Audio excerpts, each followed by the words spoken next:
Hello, everyone. Welcome to They Call Me Perfectly Frank. Please visit my website, IamPerfectlyFrank.com. In case you want a coaching session, please book one on the site. And by the way, if you're interested in purchasing my book, The Man He's Stupid and the Girl She's So Bitch, please either go to my website, IamPerfectlyFrank.com, or feel free to order it on Amazon, either on Kindle or in paperback. Hey everyone, welcome to They Call Me Perfectly Frank with your host, Frankie George-McCullough. Hi everyone. AKA Frankie, and me, Rachel Giordano. Frankie, you've been in the healing business for over 40 years, and this episode we want to discuss the book. You have written a book. What is it called? The book is called The Man He's Stupid and the Girl She's So Bitch. Relationship wisdom from my Chaldean mother. Okay, so Chaldean is a term not everybody knows, and this podcast is global, so I kind of want you to take a little minute to just explain, what does Chaldean mean? Sure. Chaldean is a nationality. We have many nationalities: Italian, German, Russian. Those are very common. Chaldean is not so common because we come from a small area in Iraq. We are Christian, considered Christian Iraqi, not Christian Arab, but Christian Iraqi. Chaldeans are Roman Catholic, at least from there. They may have changed here, but and we are, Chaldeans are from the original Aramaic. Aramaic is the original dialect, and Hebrew and Chaldean were both taken from this dialect, and it is the language that Jesus Christ spoke. History has several things that it says. The history I have learned is that Chaldeans are Babylonians. What's really cool about the Chaldean people is that they were the first jesters, jokers, astronomers, astrologers, intuitives. They were the three wise men were of the Chaldeans.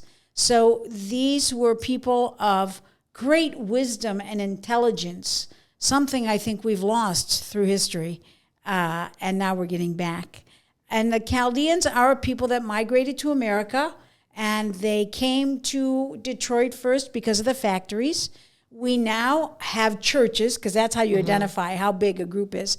In America, here in Michigan, in Chicago, in California, in Florida, in Australia, in the UK, and other areas, I think in Germany as well.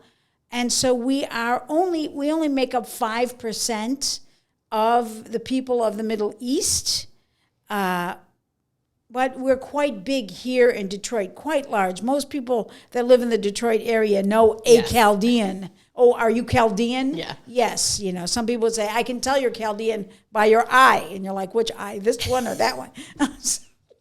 Well, speaking of family, you are an intuitive healer, but following your intuition and healing is actually something that started with your grandmother, correct? It could have been way before that, but I knew it from my grandmother. So my grandmother, I was born and raised here in America, the youngest of 7 children.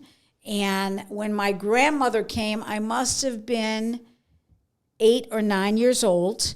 And she was a healer. She would take a liquor cup, and someone would come and they couldn't get pregnant, and they'd be with her and I'd be with her, and she would take a match and throw them at their body and then put this cup on them. And it's like, It's not called cupping? It's called moxibustion. It is today cupping, but this form of cupping is called moxibustion. Okay. And it is an ancient Asian healing technique, and Iraqis are considered Asia. That's the Asian part of the world. And so she would also, if somebody came and they'd get pregnant. And it was really what today we call endometriosis. Although for them, I just couldn't get pregnant. What's the problem? And she would know where to place these cups, this, treatment. If they had a headache, she would gently just do a healing where she would rub her hands and she would just hover her hands over their head. And by the time they left, 10 minutes later, they didn't have the headache anymore. Isn't that kind of like Reiki or energy work? It is energy work, which is Reiki. Reiki is a form of energy work. So it's something that you grew up with as a normal way to heal. Normal way to heal. If I had a dream, my mother, who was very Catholic, would, help interpret the dream for me. No, What do I know, Mom? What you dream, The dream, because it came this way, doesn't mean you're going to die, but it means your life is going to change for something different. And that part of your life is going to die. But look, it's good news. It's not bad news. So what might have been a scary dream, she would help turn it into, and she was right. So she didn't experience herself as an intuitive.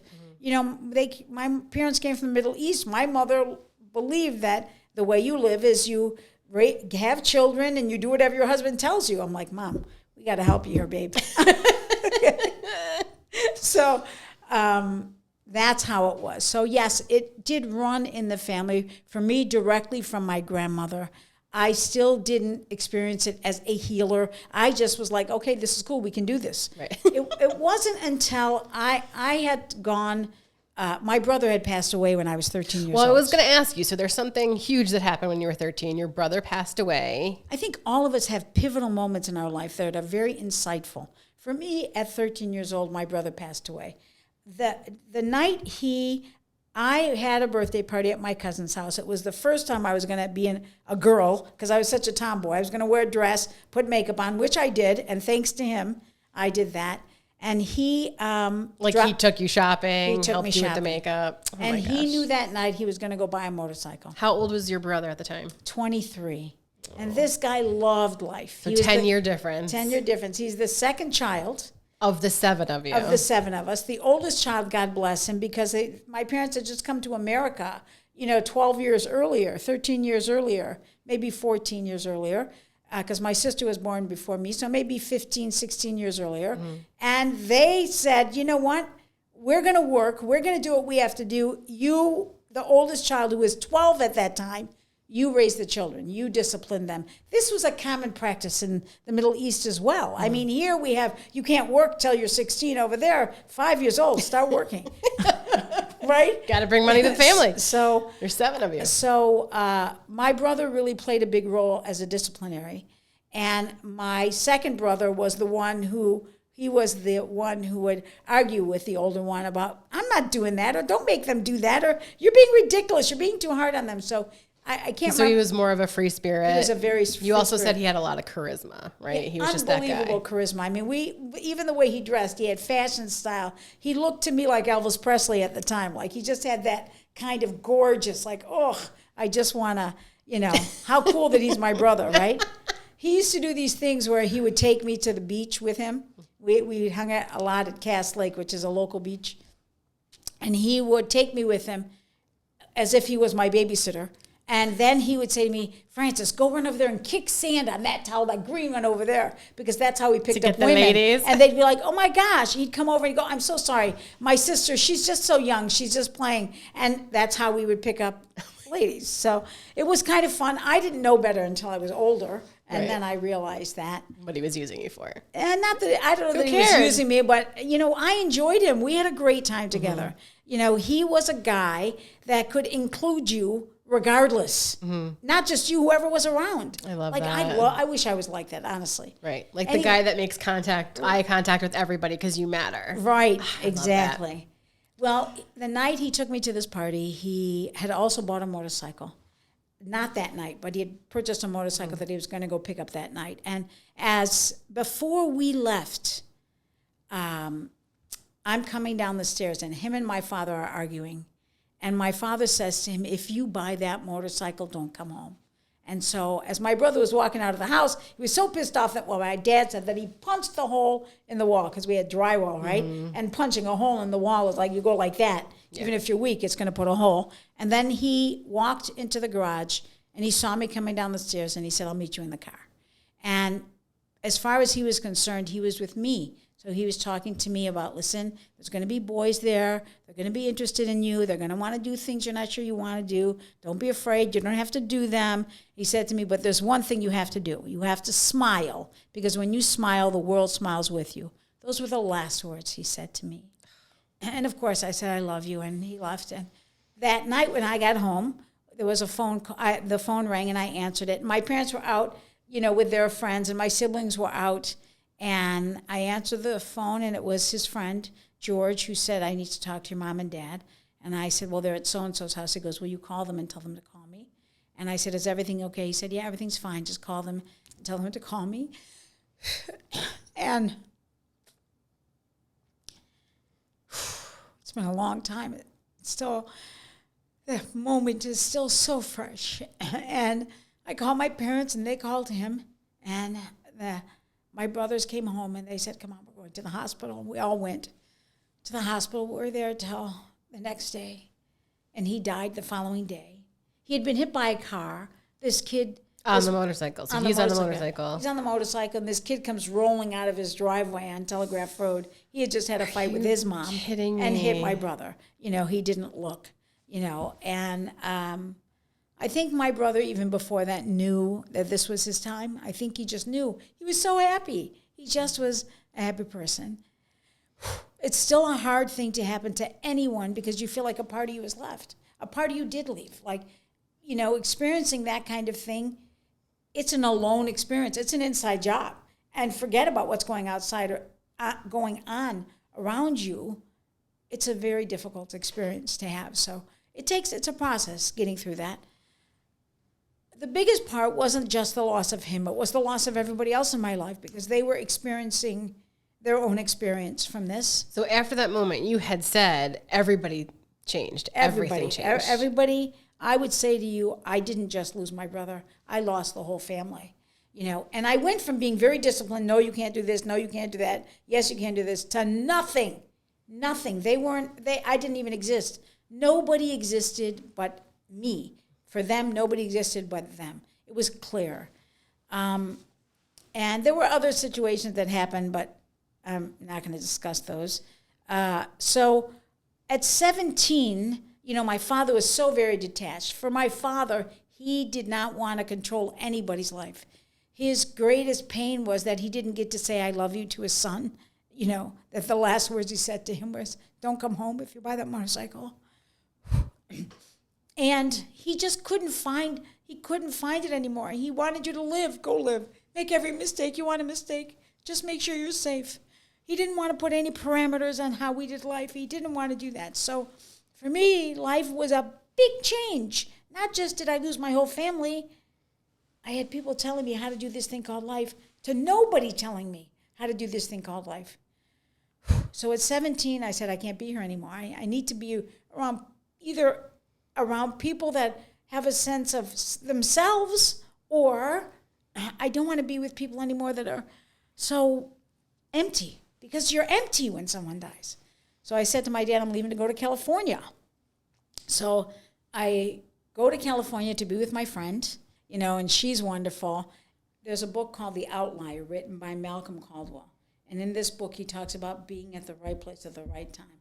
I am very blessed for that. Actually, there's been several times in my life where I said, I'm going to die now because how can you have all this? Could there be more? Yes. Well, one of the things that happened while I was there, as there was a shaman, there were several shaman there, you would go with the shaman, and for a week, for 4 days, 4 to 5 days, you would have controlled peyote, and I'm telling you, you connected with God. I'm telling you, I connected with God. I connected with my brother. It was spectacular. The best part was I connected with me. I was okay with who I am. Right? There wasn't a separation of, I'm a bad person, I behave poorly. It was like, I'm okay. Like, there isn't a right or wrong. There's just a blessing here. Did you have a calm finally of like, you know what? Everything's going to be okay? No, there was never an everything's going to be okay. Just you are who you are. There was a everything is. Okay. Everything It is. I love it. It just is. Yeah. So when you were able to be in contact with your brother during that experience, did you learn anything, not just the it is and you are, was there anything with your brother that kind of solidified anything for you? What happened in that time frame where you could actually connect with somebody who He was going to die. He showed me a picture of that same day and 2 weeks before, when he told everybody he was going to die. He told everybody he was going to die, or I'm getting this bike? No, he told everybody, I knew this is the end. This is my end. My end is near. He knew. But who pays attention? Right. You're like, okay, you're going to die. Whatever. Yeah. Get me some water. I'm thirsty. He also showed me that he was right here. That this physical body was just a containment, that heaven is right here, that you're existing. There's no separation. I'm going to heaven. I am in heaven. And when I leave here, I am in heaven. There's no one or the other. And then he showed me pure love. He showed me this existence of living in just this. I can create anything I want where he was, and I can create anything I want in this contained physical body. And all I had to do was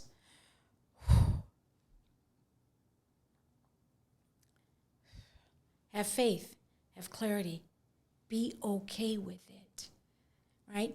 I saw me. I'm telling you, I saw me. I didn't see me like it was a picture in front of me. I didn't see my brother like he was a picture. He was right with me. He was right with me. And not just him. So much more. Now, at Hopkins University and many universities, they are doing studies for people that are depressed and psilocybin drugs. Mm-hmm. Microdosing is huge now to help with anxiety and depression. There's so much more coming out now. It's unfortunate it took so long to get here, but hopefully it will help people. This was common practice. Absolutely. I mean, I didn't know anxiety from a hole in the wall when I was a kid. Anxiety, what's that? Sadness, of course. I mean, you're depressed. What the fuck does that mean? Right. You know, language is a fabulous and interesting thing. I learned so much in that experience. I learned a lot. That's a different story. We'll get into that some other time. All of us, every single one of us, have pivotal moments in our lives. We should look at them. When I was 10, I was raped. When I was 10, I won the prize. When I was 12, I won the Olympics. When they don't have to be negative or positive, but they're pivotal. The word pivotal is what's valuable. How am I going to process myself? Some people have terrible experiences and they pivot into a better place. Some people have terrible experiences and they pivot into a ditch. You have that free will and choice. It is a gift given to us, and we don't take advantage of it. And this book that I've recently written is called The Man He's Stupid and the Girl She's So Bitch. The book really is about men are linear and women are like the earth and are constantly in activity in their mind. Women will always have tone when something happens they didn't want to have happen. Even if you just walk in. You walk in, you say hello, but you didn't see the broken jar. You didn't see the kids about to walk into it. And you go, honey, I broke a jar. Oh, I'm sorry, babe, I didn't see it. And for a woman, she thinks, oh, my God, you that fucking stupid, really? But for a man, what happens in his head is he thinks, I just walked into the house. What did I do? As my mother would say, he just walked in the house. He think, what did I did? Why she be so bitch? What she's saying is, for him, a tone makes him go brain dead. Makes anybody go brain dead. A tone. If I come at you, you feel like I'm attacking you. Rachel, really? And you're like, what? You know, you don't know what happened. Mm-hmm.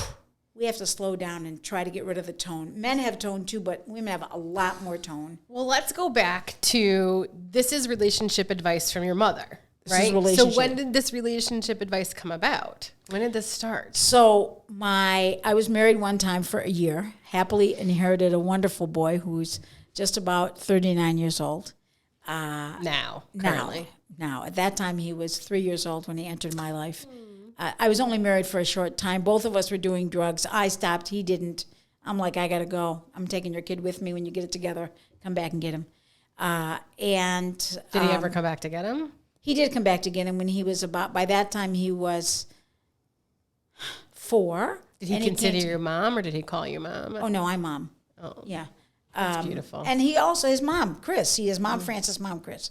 We play 2 different roles, but that's a different story. Let's leave that one. Got it. 10 years later, I meet a guy, start dating him, and I bring him home to introduce him to my mother, and she's smitten. She is in love. This is my guy, right? I'm walking out the door, and she says to me, Francis, if you divorce him, I'm going to keep him and get rid of you. So I'm like, damn, I did good. This is good. Okay. Right? Awesome. So about 4 or 5 days later, I come back home, and my parents' house was a condo, so you entered from the garage into a laundry room and then the kitchen. And so I walk in, and she goes, Francis. I said, yeah, Mom. She goes, I need to teach you the man. I said, okay, Mom, teach me. She goes, the man, he's stupid. I'm like, Mom, what do you mean? She goes, he gonna come home. You're busy. He gonna kiss you. He gonna walk away. He don't see what you're doing, so he don't know you need his help. And you say to him, honey, I need help with the grocery. And because you say it like this, you have the tune in your voice, his brain would go dead. And inside his head, he think, I just walk in the house. What did I did? Why she be so bitch? And so I said, Mom, is that going to make my marriage better? She said, no. She said, but at least you know. I'm like, okay, I get it. So I'm naturally an observer. And after my brother passed away, I became a serious observer, because you kind of want, life is surreal. So you're kind of on the inside and you're watching this stuff happen and you're not in it. Right. You're separate from it. So that observing all my life and having clients and having the privilege of going to people's homes and seeing how relationships are and seeing how people interact was fascinating. And one of the things most of us do not know how to do is conflict. And we need to figure out how to do what I call a conflict dance. Is that what your mother was trying to start to teach you when she started to give you relationship advice? No, what she was trying to teach me was if I understood how the man operated, every day I would still shake my head, but my marriage would last and it would be a better last. Because you wouldn't be getting angry on top of angry on top of angry. And not only that, letting it fester. Because I would know he's not doing it to me. Right. He just is stupid. What is it? You can't teach stupid or you can't change stupid? And the stupid part isn't that they're stupid. It's that they don't get it. They're linear. They're very straight line. They really are not stupid. But from our point of view, they can't.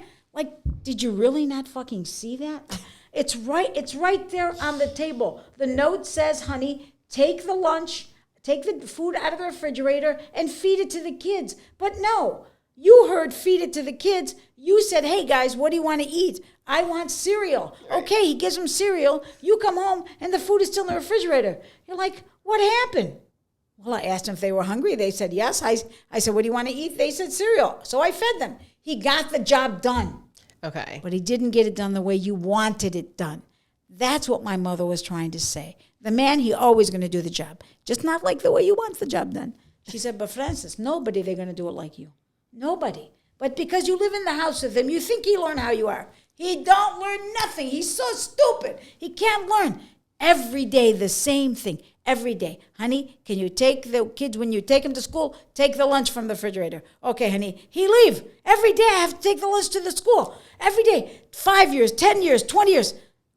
How many times? Every day. That's why every day you're going to think, he's stupid. But he's not doing it to me. He's not doing it against me. He's just stupid. So did you start writing these lessons down? How did this book even come about? So here's how it came about. My mother was very submissive. Good Chaldean lady, good, ethnic woman that was raised in this world that you submit to your man, right? Whatever he wants, you do. Well, my father had grown culturally, and both of my parents suffered the loss of my brother, so they had separated a little bit, and my dad was frustrated with my mom. He was done. Like, I don't want to live with you. I want a woman that's going to grow with me, right? So he did what we call a Chaldean divorce. He had a home in California. He came to live with me. He's living with me and my friend, right? And he's cramping my style. And my sister decides to come too, and we have a 2-bedroom place, and here we are, 4 of us living. Your friend must have hated you. Oh, she didn't. She loved them. She was great. She loved them. My father would cook food for us. The house would be clean. Are you kidding? My sister, really, she's such a good organized person. Everything had a place. It was fabulous. So one day I go, Dad, and I'm smoking pot at that time. It's like, I don't know what my dad knows about me. Right. Well, you're young, you're having fun, you're single, you didn't have parents at the time. Exactly. So my father was like a guy in my life. So one day I said, Dad, I love you, but you're cramping my style. You can't stay here. It's not fair to Maria. We're living here together, and it's just not fair to her. He says, okay. So my sister's living with us too, right? So I come home from work that night. And he goes, I'm going to leave next week. I'm like, Dad, I'm so sorry. He goes, no, it's okay. I bought a condo down the street. Oh my God. So him and my sister leave to his condo. And him and my mother enjoyed the condo. They wouldn't, after my brother passed, they would no longer travel together. They would always travel separately. But he said, listen, I'm going to go to California. I'm going to live there. You stay living here.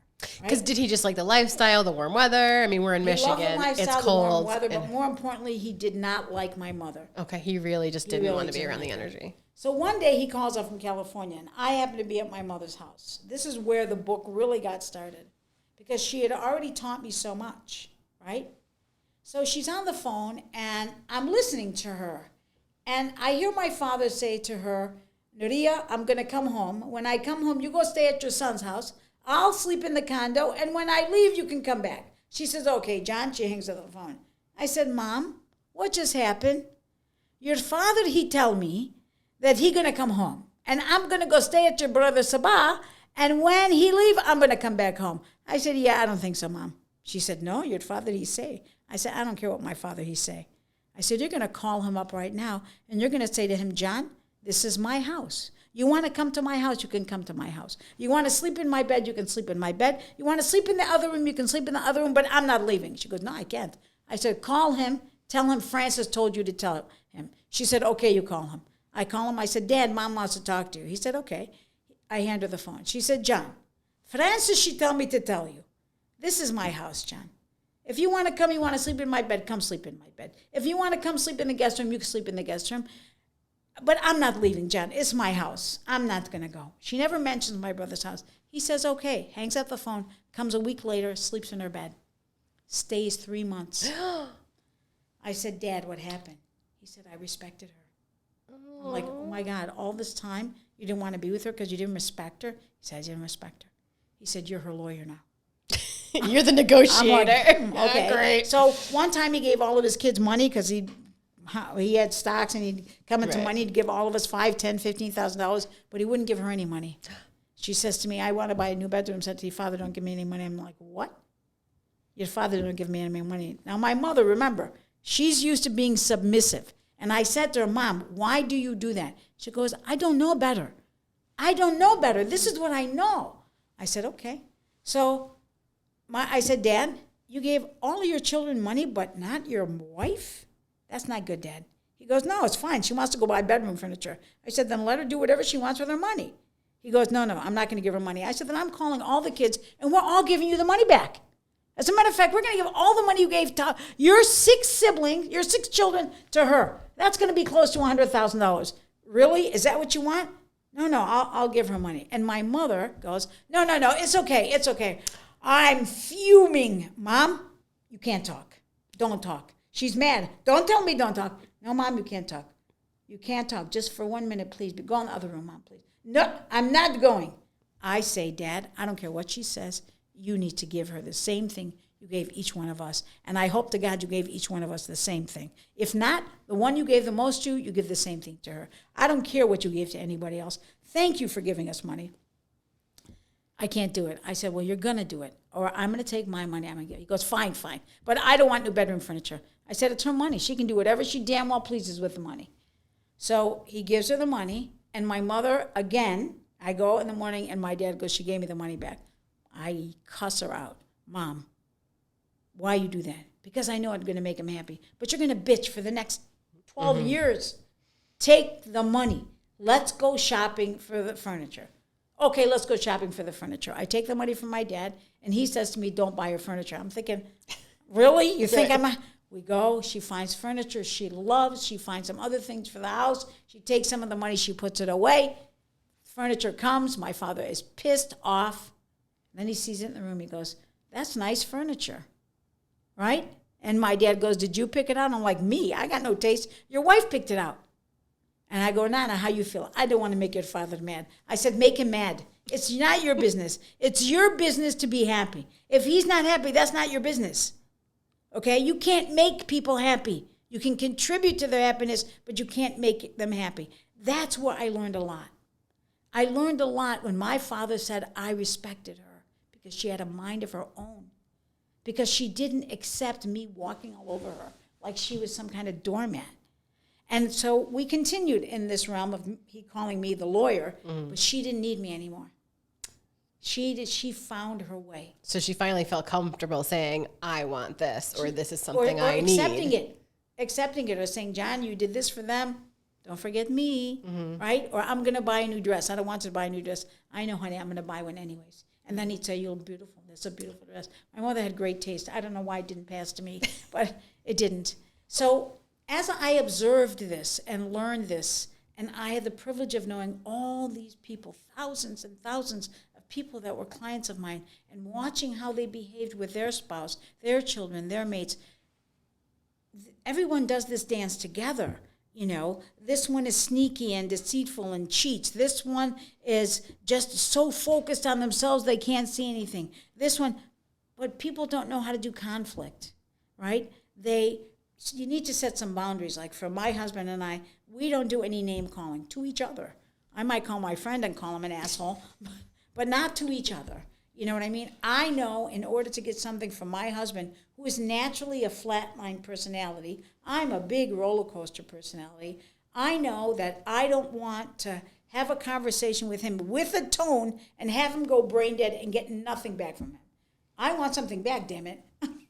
So I learned, okay, I got to back up. I need to get out of the way, go talk to a friend, get calm. Might take me 4 or 5 days. And I remember clearly saying to John, he'd come and stick his head in my room, and I'd go, get out. When I'm ready to talk to you, I'll come to you.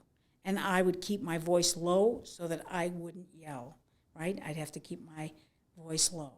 And then when I was ready, I'd go to him and say, honey, at the party the other night, you were so sarcastic about me. And that's one, I really do not like that when spouses talk sarcastically about their wives, because I think there's a truth in there. And I'd rather have you tell me about that truth so you don't have to be sarcastic about it. But that hurt my feelings so much. I know you love me. I know you care about me. But you're upset about something with me, and you can't even talk to me about it? That bothers me a lot. And oh my God, he became this flood of, oh, I love you. Oh my God, I would never want to hurt you. And you know, tell me what's bothering you. You know what? It's really nothing. No, it's something. It took him a few days to finally have the courage. Please, I'm in your face. I am perfectly frank. That's how I am. I'm like, tell me now. Right. Okay, so can you imagine me like a tornado coming in at you? Talk about attack with no tone. Just who I am is that. So when he expressed to me that, yeah, you make me crazy when you do this, yeah, I'm probably going to do that the rest of your life. And can you find a different way to be sarcastic? You understand? I'm still going to be that. I'm going to do my best, but it's embedded in me so greatly now that it's going to take me a minute to pay attention to it and stop doing it. And can you also find a different way? Well, it took him a minute. I had to start catching him going, John? Oh, and you go, oh, yeah, okay. You know? And so we have to help each other. But when we have conflict with our children, with the lady at the grocery store, with this, do we come from attack immediately? Or can we get out of the way and go, you know what, I've probably done that. The guy driving in the car that just cut me off, I've probably done that to somebody, okay? Having tone with somebody at the grocery store, let me tell you, I've walked a bitch many a times, okay? Can we back up? You know, as a younger person especially, my own child did something really very cool. She had a situation with someone, and they used nasty language, and she said to him, not acceptable. Tell me what's going on. I hurt your feelings. You didn't like what I did, but don't you dare come at me and cuss me and call me all these names. Not happening. And she walked away. And, you know, and I said, why did you do that? She goes, I've never seen you and Dad do that. Never. And I'm thinking, you should see me up in my room brewing. What happens is you create a better opportunity for relationship. So my mother showed me that. My mother also gave me the gift of everything I did not like about her. The big thing I didn't like about my mom was she liked to gossip and create her own gossip. So I found it very ugly. She showed me how not to be that. My mother showed me what it looked like to be submissive and give yourself up and put yourself away and become garbage. Well, you saw the contrast of what you didn't want, and you were able to observe, okay, I don't want this. So you put all this in your bank, right? You've got all of these clients that you're helping with conflict resolution. You're doing it yourself, correct, in your marriage. And in the physical body as well. Well, that's what muscle care is all about with you, is really emotions equals pain in your body physically. How do we get rid of that? By getting rid of the emotion and learning how to deal with it. And the pattern of pain. So when did you say, I got to write a book? When did that come about? I'm sure it came out about, I have a transcript of a book called How to Do This Thing Called Life. I still have this, and this was like 20, 25 years ago. Oh my gosh. My mother died 10 years ago. The Man He's Stupid came up 4 years ago. The name came up. I'm like, that's it. The Man He's Stupid and the Girl She's So Bitch, because I started to see all these divorces. And these were people that really liked each other, okay? And they weren't people that cheated on each other or, that were narcissistic or all the other things that may arise. They were people that liked each other, but she didn't get his stupidity. Or he didn't get her language. Right. And so how do we help them understand that? Men are linear. They're always going to be linear. That male, masculine thought pattern. I have a lot more masculine in me than female. I tend to err in there. That thought pattern doesn't have peripheral vision. You can only see straight ahead. Just like the horse that has the blinders on it, right? A woman is like the earth. She is thinking about the dress she has to wear, cleaning the bedroom, feeding the kids clothes, figuring out how to get to this kid to this event, I think of it as the infinity symbol. Yes. Because we start to think about something and then we can go back to whatever else. We can literally do it all. Yes. And when you come in the house and you can't see, you just can't see, we need your help. And we don't know enough to ask you, eruption arises. What the fuck? And that's a common, can you not see what I'm doing? He can't. And you're like, it's right in front of you. My hand is right in front of you, and you can't see it? What are you talking about? That's a man. And you look at him like, where is he? Is he even here? Right. I'm happy for the book because I feel like, especially now with where we are just energetically and in the world, women they don't want to be the stay-at-home mom that just does laundry and dishes in the meal again, laundry, dishes in the meal again. Or they do want that fully. And that's fine. But sometimes it's like Groundhog's Day. And when your husband never even asks you, how are you? Is there anything I can help you with? How is your day? At a certain point in time, it's like, I don't want to do this anymore. So the change will there is a way to change a human being. And in my observation, please let's hear that clearly, there is a way to change another human being, and it is by changing something in you. If my behavior, you come home, and every time you come home, I get pissy with you, right? And you go past me, and you're like, I don't know what the fuck I just did. I just walked in the house. Is the guy. Right. And so you're like, oh, I'm on the floor changing the baby's diaper. I have shit under my fingernails. There's crap everywhere. Sticky shit over here. Right. And he's walking in the door from work, just like. And now I have to figure out how to talk to him properly to get what I want. Right. Well, here's the thing, man. I like what I want. Okay. I got to tell you, when I treat me well, everything else falls into place. And I treat me well by changing my behavior, not who I am, but changing my behavior to get what I want. And so I change my behavior when I'm on the floor with my kid. The other one's running around like a crazy kid, bent out of hell, pulling his poop from everywhere. Yeah. And my husband walks in. I go, hi, honey, how are you? I'm good, baby. Listen, I need some help right now. Could you just grab Joey from over there just real quick? Thank you, honey. I finish up. I go get Joey. I go, thanks. I'm going to go and go, okay, go do your thing. Yeah, just give me an hour. I get it. It's the end of your work day. You need to do this. But we attack them the minute we come home because we're done. Right. And we usually attack them with the tone having nothing to do with what we're attacking them about. Right. We're upset about 20,000 other things. Right. So this book, does it address that? Does it address conflict resolution? It addresses all that. I'm gonna also add something to this for those that are watching this podcast or listening to it. You guys, it's such a simple change. It requires a breath. He comes in the house. You might have automatically have tone with him, honey, can you go and get Joey real quick? You go, okay, wait, hold on. Honey, sorry about that. I didn't mean to attack you like that. I need your help right now. Can you go grab Joey for me and get him? He will do what he asks of you unless he has to really go poop or pee the minute he gets home, which a lot of times I have to do. Anyways, he will go get Joey, or he'll say, let me go to the bathroom, leave him alone. I'll clean up the poop that he's throwing all over the house. I'll take care of that. And he will when you don't have the tone in your voice. A mysterious woman to a man is a woman that tells him exactly what she wants. We've heard, you and I, and many women have heard, she's such a bitch. How does she get all these guys? Because she has clarity.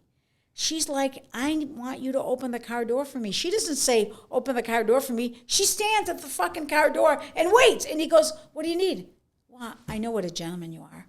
And he comes around and opens the door. She doesn't say, open the door for me. Mm-hmm. She doesn't say, what an idiot. You know how I like to have. She just stands there. And he's like, he gets out of the car. He goes, what? I know what a gentleman you are. Oh, yeah, sorry. Comes around and opens the door. And he'll, unless you drop the ball and don't do it the second time, he's not coming back around that door. Right. But if you stand again, he's going to start to get, I got to open the door for this girl. I got to open the door for this one. And here's what's really cool. You do truly make him a better man when you consider yourself first. And the answer to your question is yes. All of this is in the book. Self-care is in the book. How do I change my behavior so that I get what I want in this relationship? Men want to give to you. They are hunters. They are hunters, okay? You think, oh, he's a hunter. I'm going to be mysterious and hide behind that tree. His mind can't go there, okay? For you, you're a human being. If you say to him, tomorrow, can you do this? And he doesn't do it, learn. He's not going to do it. Hire somebody. He's never going to do that. You just have a baby and you think he's so detached. Yes, he is. I want him to help. Well, that may not happen. Like my mother said, it's going to piss you off every day. So do something differently about it. Yeah. Hire a nanny. Okay? He wants you to go out with him in the evenings, but you're so pissed off at him because he has all these expectations of you. You don't want to go out with him. He doesn't get it. Hire somebody that can help you so that you can sleep, so that you can go and enjoy yourself.